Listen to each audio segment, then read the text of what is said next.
remember when you first realized that your computer was more than just a monitor and keyboard? That between the mouse click and the video playing, there was something that captured your attention, understood it, and made it real? What is that something? Is it gremlins? Let's imagine that we can shrink down to the size of an electron and inject ourselves into a click of a mouse. If you took your mouse apart, you'd see that it's really a very simple machine. It has a couple buttons and a system for detecting motion and distance. You might have an optical mouse that makes these measurements with lights and sensors, but older ones did this with a hard rubber ball and some plastic wheels. Same concept. When you click the button on your mouse, it sends a message to the computer with information about its position. When your mouse click is received, it's handled by the basic input-output subsystem. This subsystem acts like the eyes and ears, and mouth and hands of the computer. Basically, it provides a way for the computer to interact with its environment. But it also acts like a buffer to keep the CPU from being overwhelmed by distractions. In this case, the I/O subsystem decides that your mouse click is pretty important, so it generates an interrupt to the CPU. Hey CPU, got a click here. The CPU, or central processing unit, is the brains of the whole computer. Just like your brain doesn't take up your whole body, the CPU doesn't take up the whole computer, but it runs the show all the same. And the CPU's job, its whole job, is fetching instructions from memory and executing them. So while you're typing, maybe really fast, like 60 words a minute, the CPU is fetching and executing billions of instructions a second. Yes, billions, every second.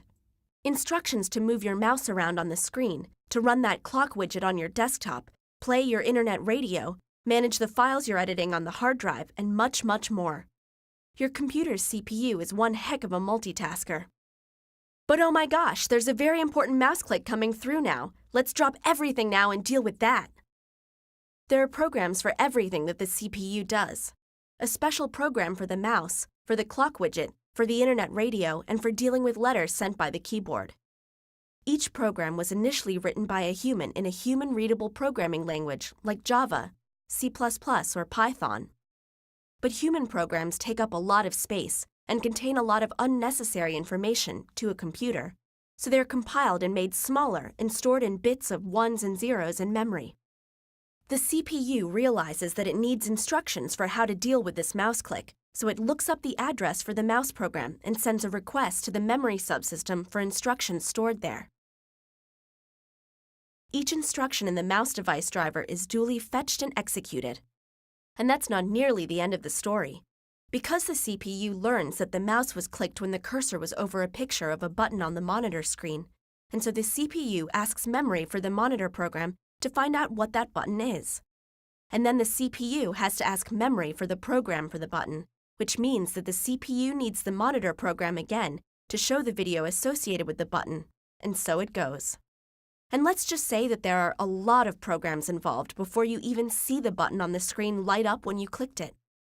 So just the simple task of clicking your mouse means visiting all of the critical components of your computer's architecture. Peripherals, the basic input-output system, the CPU, programs, and memory, and not one gremlin.